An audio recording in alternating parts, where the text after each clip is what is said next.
So today I want to talk about missing the pitch, talking past your client, if you like. You've probably had those circumstances where you're presenting your product, you're talking to a client, and you're seeing that glazed over look in their eyes. You're wondering, well, this worked for the last person I was talking to. What's happening here? How am I missing it? And it reinforces the point in our second or third video where we were talking about personality types. You see, the point is, our personality type will drive the information that we're seeking. For example, if you're in a car dealership, you may really like engines. You might be the petrol head that loves the fact that this car has twin sequential turbos. It prevents turbo lag.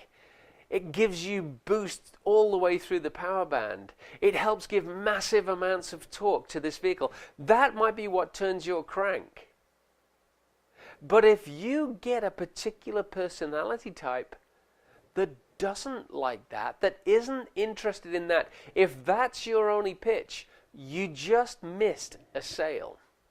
The same can happen in real estate. You may love the view from this particular house. That may be what really excites you about your new listing.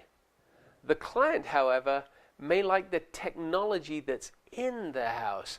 They may be a melancholy personality that loves to figure out how the smart system works in this house. Specifically, what's the operating system? Is it Mac based? Is it PC based?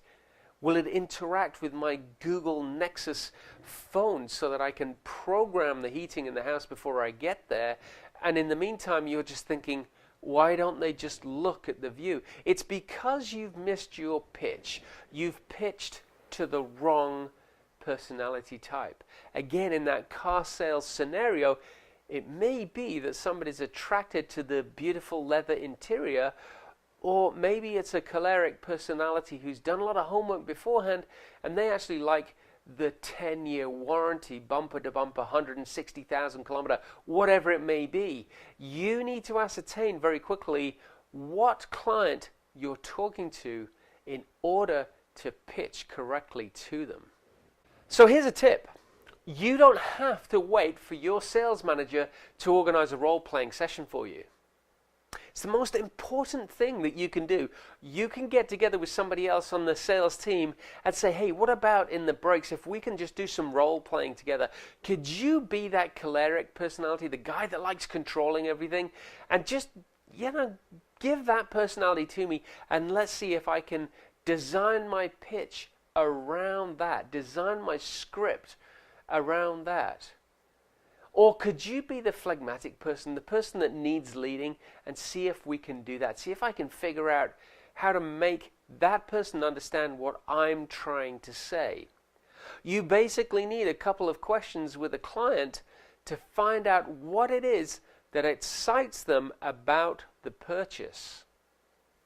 That's where we need to take some time before we present our pitch. It's always important that we have our pitch scripted. We're not reading it, but we know it off by heart.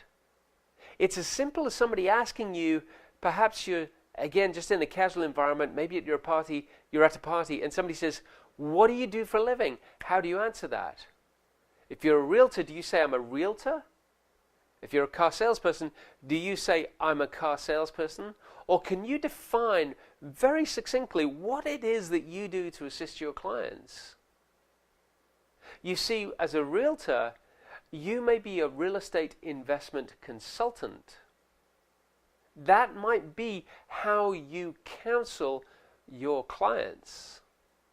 If you're perhaps in the automotive industry, maybe you're not just the car salesperson.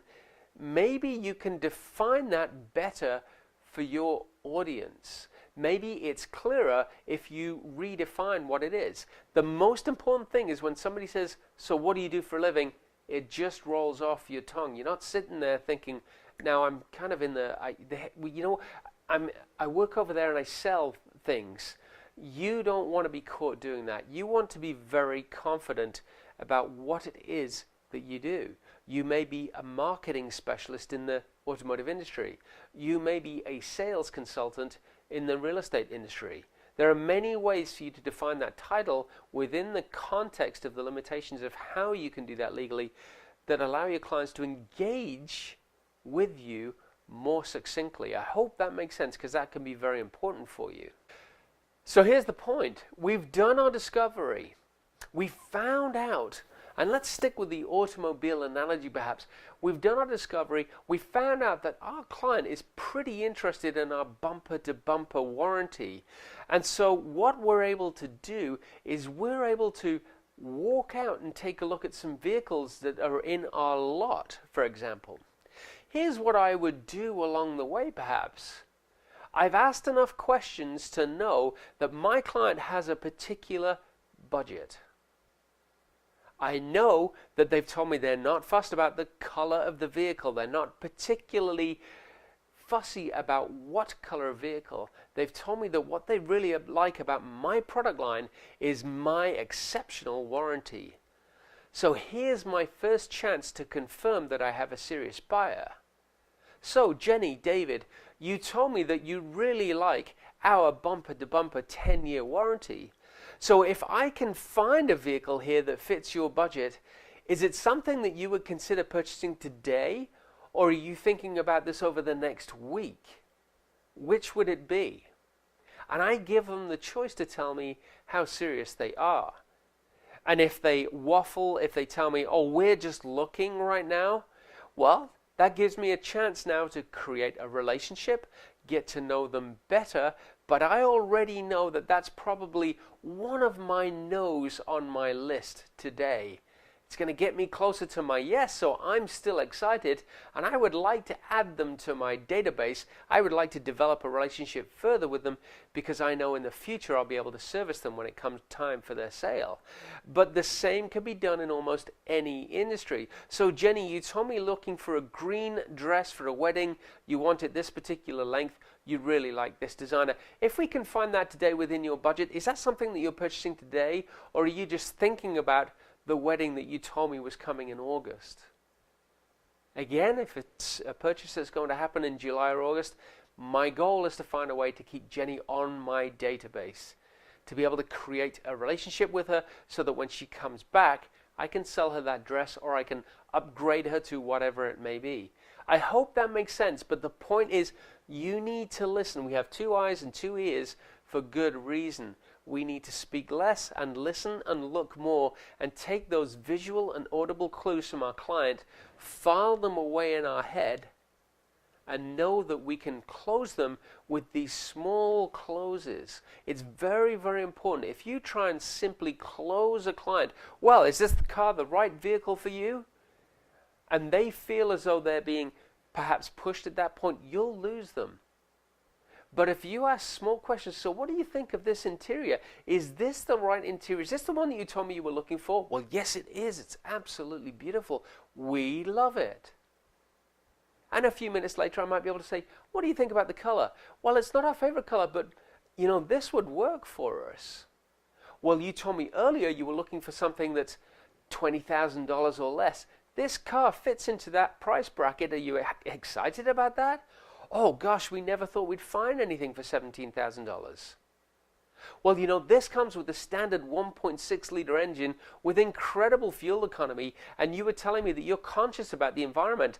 Is that something you were looking for, or are you looking for a hybrid vehicle? Oh no, this is perfect. Okay, so now my clients told me 4 times, we like the interior, we're okay with the color, we love the price, and it's great for the environment. That fits our ideals. Now you can ask them if they'd like to write a contract for the car.